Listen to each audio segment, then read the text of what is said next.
6 p.m. in Edea in the Senegal Maritime Division, Littoral region of Cameroon. Same time right here in Akwa. Good evening, dear viewers of Equinoxe Television. Thank you so much for taking the rendezvous with us on this edition of the 6 p.m. primetime newscast. First, our major stories. The death toll of the landslide that occurred yesterday on the stretch of road between Sanchu and Chang in the West region rises to 4.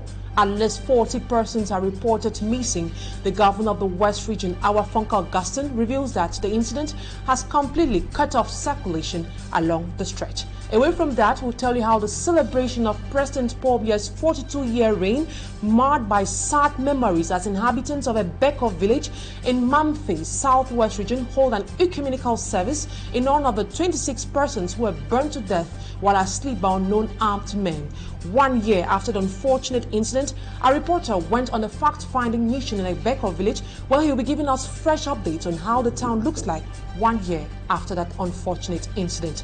And out of Cameroon, Donald Trump defeats Democratic Party nominee Vice President Kamala Harris after being elected the 47th President of the United States of America. In what is considered as a historic comeback, many Americans are expecting him to address the high inflation rate of the nation. Those are major stories. Stay with us for details and more.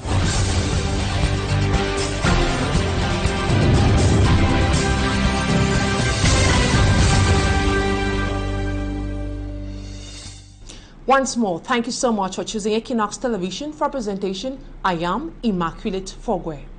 About 40 people are still missing in a landslide that occurred yesterday on the Chang Cliff in the West region of Cameroon. This is according to unofficial statistics, but as of now, the death toll is at 4. Rescuers are still digging to get more works, and the Minister of Public Works, Emmanuel Ganu Jumesi, and other authorities visited the site implementing measures. Details with A.C. Luciliengo. Many families are still in search of their loved ones trapped in debris as a result of a landslide that occurred yesterday on the Chang Cliff in the West region. Official statistics as of now reveal that 4 people lost their lives and others sustained injuries. Witnesses also say about 50 people are buried in the ground. Ce que je sais, c'est que ma grand-mère et ma mère ne sont plus en vie. Ma mère et ma grand-mère ne sont plus en vie. The ground has collapsed and then many people have been covered by the ground. We are counting more than 50 corpses. We are still down there. And then among which our colleagues are there, and then many of them that were traveling and those who were coming back from their farms, they are still under there. We don't know whether they will be removed today or tomorrow or in the days to come.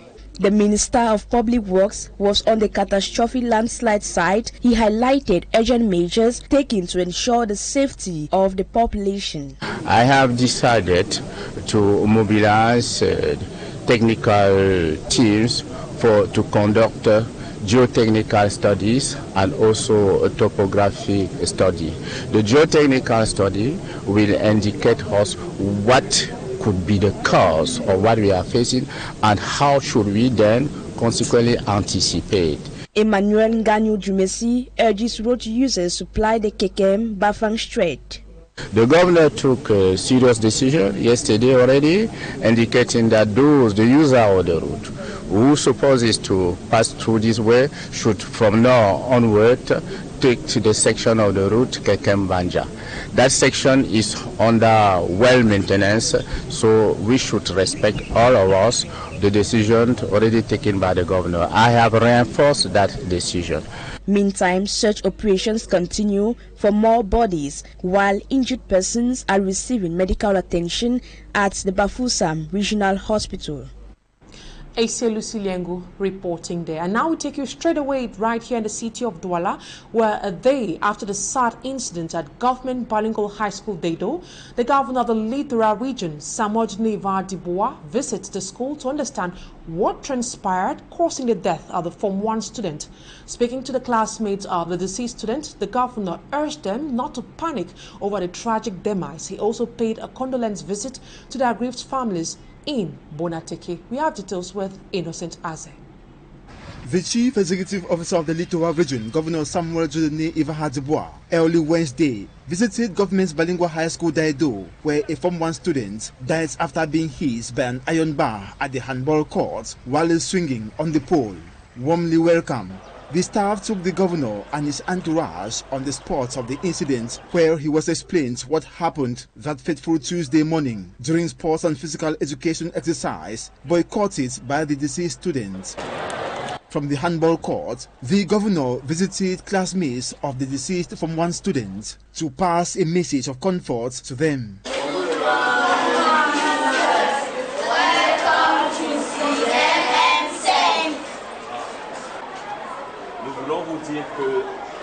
It is sad one of your mates left the educational family through an accident that can happen to everyone at any appointed time.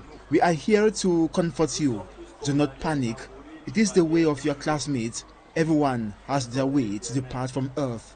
I exhort you to observe calm and study with peace of mind. Brave the shock and be respectful as we make arrangements to lay your classmates to rest. Soyez calme, ne paniquez pas. Before leaving, he invited the class to observe a minute of silence for their classmates. Governor Samuel left Government Bilingual High School Daido and headed to the family residence of the deceased students in Bonateki to condole with the aggrieved parents. The student's mother, who seemed cool when the governor arrived, burst into lamentation at the departure of the governor inconsolably.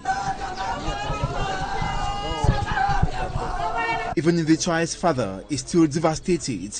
Everyone is traumatized, even the other children. Perdre leur sœur comme ça de façon brutale, ça n'a pas été facile. In the meantime, the child's corpse is still in the hands of the judiciary. The family hopes to come up with a funeral program on Friday, while expecting authorities to hand them the corpse after their investigation.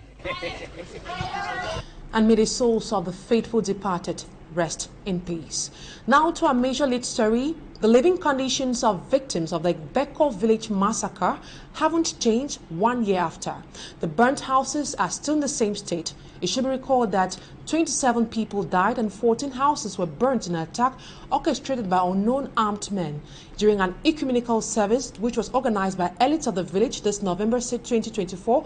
They begged on God not to allow what happened 1 year ago to repeat itself. Smajikan Gabriel is a man on that story. Year on, since several persons were killed in their sleep at their homes in Egbeko village of Manyu division, the burnt houses haven't been repaired. The day these victims were being remembered, the houses have still remained in ruins and abandoned. As victims of the incident remember that Black November 6, 2023, an ecumenical service was organized to remember those 26 who were murdered. In the course of the service, the victims were told by the minister chargé de mission at the presidency, Mengot Victor Arrain Congo, that it was a remembrance day and they couldn't come to their village without thinking about them. He also added that the people in the village should encourage others to come back and develop the village rather than sneaking in for chieftaincy titles and later disappearing.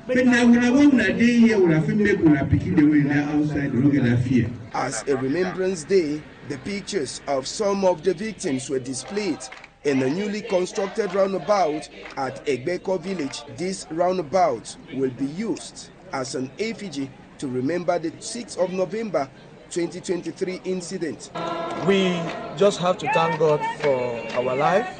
We just have to thank God for what happened that day, because it is said that in everything let us give thanks to God. We are here to commemorate and also to meet the families that were touched in this barbaric act. This type of barbaric act will never take place in our municipality and in our division. A total of 14 houses were set ablaze, while 26 people were killed on that fateful November 6, 2023 at Egbeko village.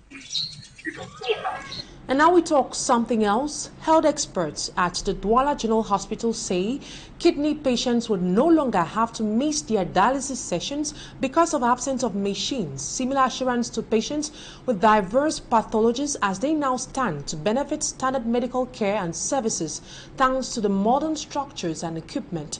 This was revealed at the Douala General Hospital during a press conference to grant the scientific and research days of the Douala General Hospital on November 8th and 9th. Innocent Aze reports. Several years back, kidney patients protested recurrently at the Douala General Hospital over inability to have their dialysis sessions due to limited dialysis machines. They wished to live like other Cameroonians. In recent years, issues which instigated such protest seem to have had definite solutions. Concerning the hemodialysis center of the hospital, I think you are aware that it is the biggest center in the country, and we have no problem with receiving patients regularly for years now. So I can assure you that we have no problem with this different equipment. This has been understood to be the fruit of the hospital's zeal to grant standard healthcare services to patients. As the main center in the country of hemodialysis, we have collaborated with the other hospitals, and especially regional hospitals, like in Gaoundere, in Bafoussam, in Buea. You can now, in this center, get patient hemodialyzed. So, with the help of the Ministry of Health, we contributed to install all these different hemodialysis centers of Cameroon. These revelations were made during a press conference at the Douala General Hospital to announce the holding of the 4th Scientific and Research Days of the Douala General Hospital on November 8 and 9. We have 4 missions. Firstly, to treat patients, to give standard care to avoid evacuation abroad. Secondly, the training of our personnel, the training of other healthcare personnel and those still in the university, medical schools and nursery school too. And as 4th mission is research. Internal and external collaborations highlighted during the press conference have modernized and boosted the impetus of the Douala General Hospital in terms of changes like quality services, availability of modern machines, structures and personnel. And now in news out of our national territory, Donald Trump was elected the 47th President of the United States. It is an incredible comeback for a former president who refused to accept defeat 4 years ago and who equally survived 2 assassination attempts during his campaign. Our front page roundup with Cedric Chakutio. Trump was elected the 47th President of the United States of America. For some, it is an incredible comeback for a former president who refused to accept defeat 4 years ago, fanned the flames of a violent insurrection at the Capitol, who was also convicted of felony crimes and survived 2 assassination attempts. With his victory in Wisconsin, the Republican nominee has reached the threshold of 270 electoral votes needed to become president. Unlike in 2016 when Trump was first elected, he is poised to secure the popular and electoral college vote. The U.S. political landscape has hardly ever been so divided. In his first address, the former U.S. President Donald Trump told the audience of his election night party that it is time to unite. We're going to keep our promises. Nothing will stop me from keeping my word to you, the people. We will make America safe, strong, prosperous, powerful, and free again. And I'm asking every citizen all across our land to join me in this noble and righteous endeavor. That's what it is. It's time to put the divisions of the past 4 years behind us. It's time to unite. And we're going to try, we have to try, and it's going to happen. Success will bring us together. I've seen that. Donald Trump will inherit a series of challenges when he takes office on January 20, including increased political polarization and global crises that are testing the U.S. influence abroad. And in Equatorial Guinea, Following the sex scandal involving Balthazar Ebang Ngonga, the government of Equatorial Guinea has broken its silence and is cracking down on state offices. The Vice President Théodore Obiang announced on Tuesday, November 5, 2024, the upcoming installation of surveillance cameras in all government offices, a decision aimed at preventing illicit behavior and protecting the integrity of the civil service. The zero-tolerance policy, formalized by a statement on his account X, marks a turning point in the fight for ethics and morality within government institutions. And now we take this advertorial. Arise Integrated Industrial Platforms is breaking new grounds to push forward Africa's industrial development drive. It's also present in several countries on the continent. It's coming to Cameroon, reportedly being thwarted by some hidden hands within the government. However, Arise has already signed a partnership agreement with the Douala Port Authority. Babla Jonathan tells us more. Africa forging its own path to industrialization. Arise Integrated Industrial Platforms is fast-tracking Africa's industrial transformation. It designs, finances, conceives, and operates industrial ecosystems across Africa. Its experts identify industrial gaps in African countries and design tailor-made solutions to enable the sustainable and local transformation of raw materials, boost exports, and promote trade. Arise Integrated Industrial Platforms is present in Gabon with the Gabon Special Economic Zone, in Benin with the Glo Njigbe Industrial Zone, and in Togo with the Adetikope Industrial Platform. Imagine soybeans from Togo, processed and bottled as table oil in Togo. It's happening here and now. The industrial zone of the enterprise in Côte d'Ivoire, Chad, and a few more countries are currently under development and will be mainly dedicated to the processing of local agricultural products via the use of world-class integrated logistics services, ensuring greater competitiveness that will go a long way to enhance the development of more competitive economies and more equitable societies, thus helping to achieve greater income equality in Africa. This new dawn of African industrialization was once thought impossible. It is now happening. On September 30, 2024, the Director General of the Port Authority of Douala, Cyrus Ngo, and the regional representative for Central Africa of Arise Integrated Industrial Platforms, Kuma Mohan, signed a partnership agreement to build a 500-hectare industrial zone along the Dibamba River in Mesolewan. The area is located about 10 kilometers from Douala along the National Road number 3 connecting the country's two main cities, the political capital Yaoundé and the economic nerve center Douala. The project will include a 350-hectare industrial port zone, which will feature agro-industrial unit, a timber park, and a fishing port. Additionally, there will be a 100-hectare logistics zone adjacent to the industrial area and a 50-hectare residential space. According to the agreement, project companies will be created, each responsible for developing a specific component of the project. To manage the multimodal logistics zone, a company called the Dibamba Douala Port Logistics Platform will be created with the Douala Port Authority and Arise Integrated Industrial Platforms as co-shareholders. For the Integrated Industrial Platform, Arise Integrated Industrial Platform will establish a wholly owned project company responsible for designing, financing, developing, managing, and maintaining this platform. Additional components like the residential area can be developed based on specific agreements as noted in the contract. The project, which is based on a memorandum of understanding signed between the Douala Port Authority and Arise Integrated Industrial Platforms last March, will operate under a public-private partnership model for 12 years.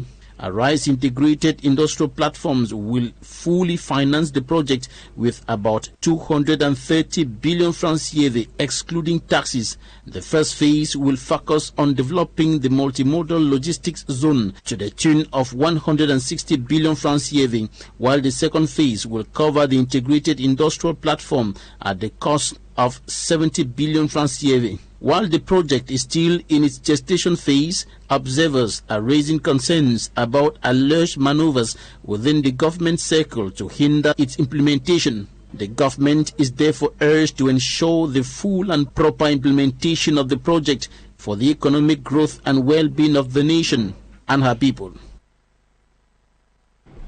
Another virtual on Arise ends this first part of the news. Talking Point is up next.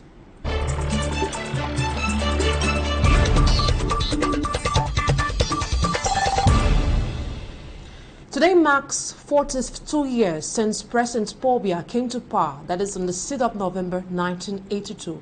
42 years of reign qualified as a total failure by critics who highlight the multiple socio-economic, political and security challenges worsening the already difficult conditions of many Cameroonians from north to south, east to west. My guest tonight is a civil society actor. He's known as Dilme Emmanuel. It's a pleasure to have you on Talking Point tonight. Good evening, Immaculate Fogwe, and good evening to all the viewers of 6 p.m. news on Equinoxe.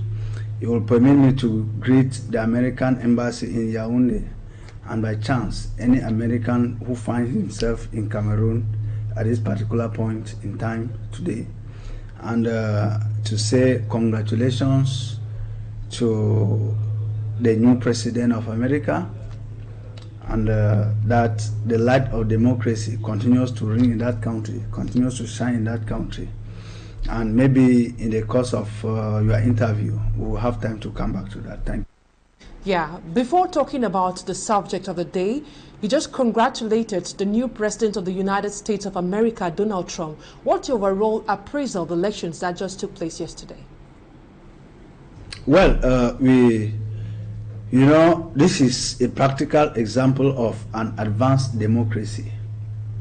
In advanced democracy, elections, the electorate goes to the polls knowing exactly when the election results are going to be released.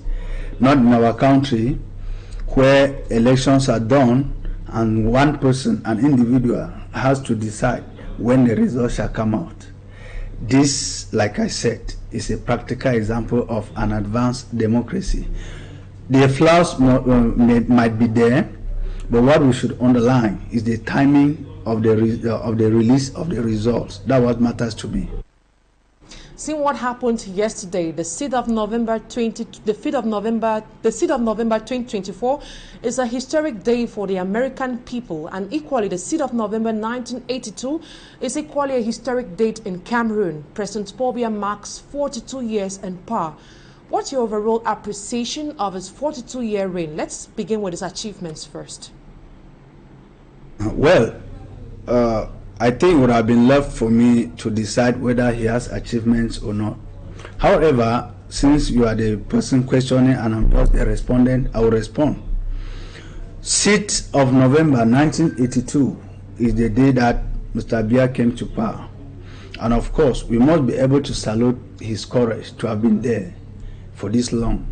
The first achievement of Mr. Biya in power is the fact that he has been able to sustain all obstacles and surpass them to remain in power. That's the first achievement. Because power, to remain in power, is not as easy as people think. You must be very tactical, you must be very tactful, and of course you must be very diplomatic. That's a plus. No one can say the contrary. We equally think that Mr. Biya can be written in the history books of Cameroon as the person who played a vital role in avoiding a crucial war over the Bakassi Peninsula with Nigeria and Cameroon. Just imagine what would have happened had he decided to go into war with Nigeria. Maybe you and I, who were as young as we were back then, might not have seen this day to be talking on this television today. That's equally a plus.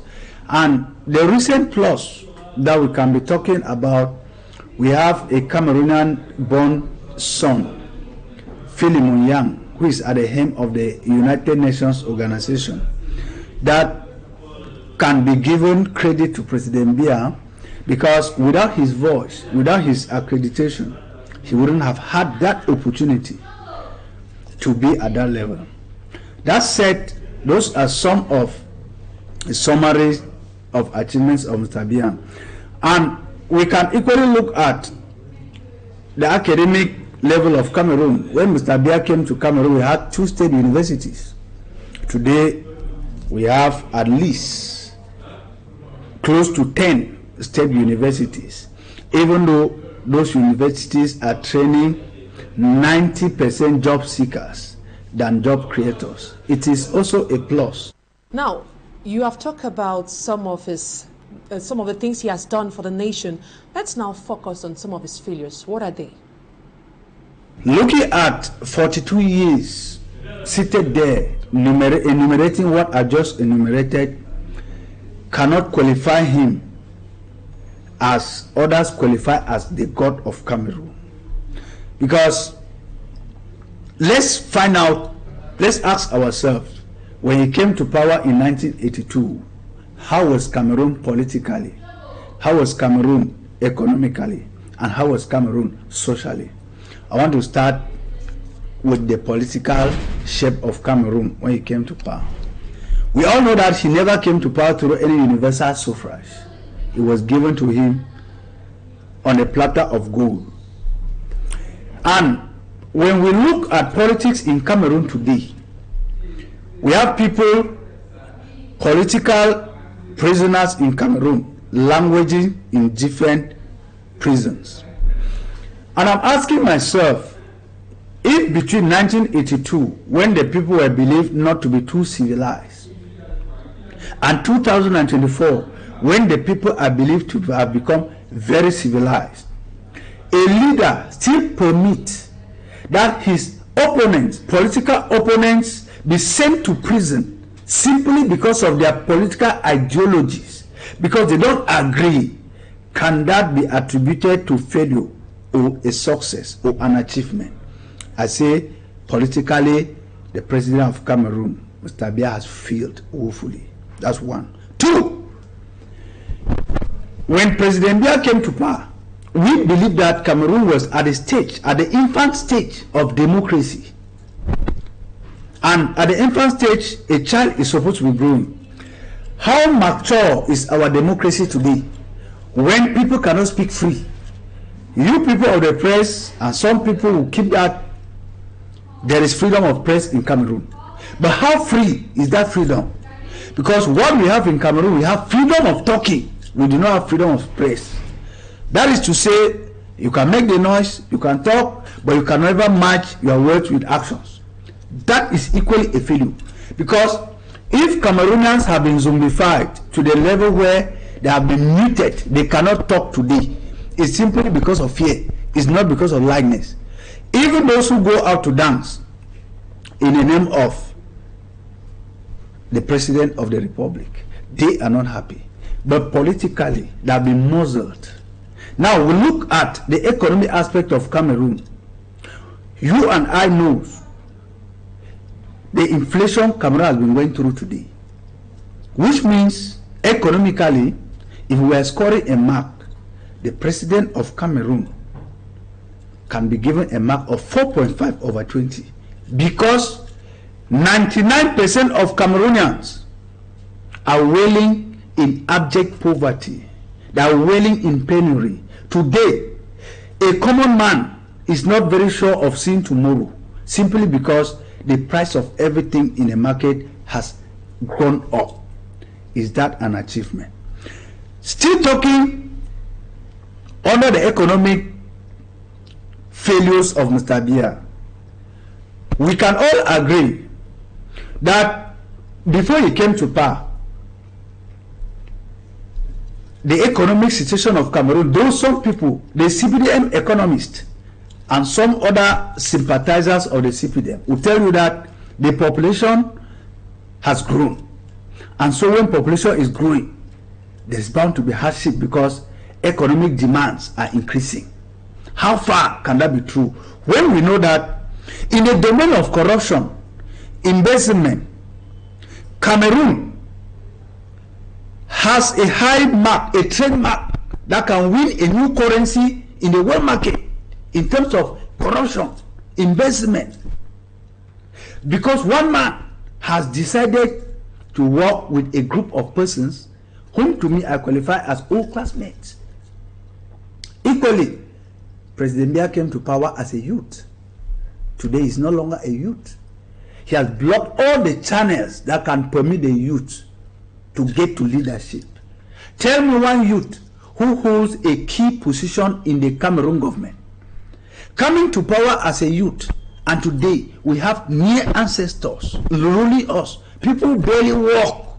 Even those whom we think are those who can take over him in case of a vacancy or an emergency, they cannot walk.